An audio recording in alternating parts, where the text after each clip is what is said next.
In diesem Video geht es um den Heckscheibenwischer, und zwar das Auswechseln ist sehr simpel. Einfach hochklappen, den Wischer nach oben klappen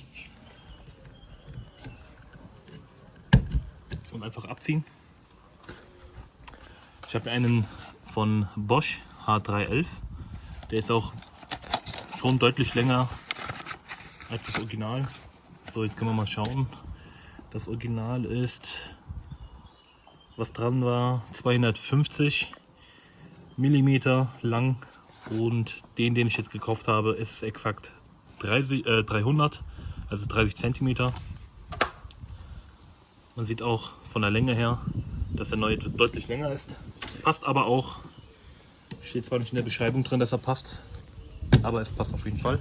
So wie wir den abgemacht haben, wieder zurück dran bauen. So. Ja, man sieht auch deutlich, dass da auf jeden Fall noch Platz ist und dass es auch funktioniert.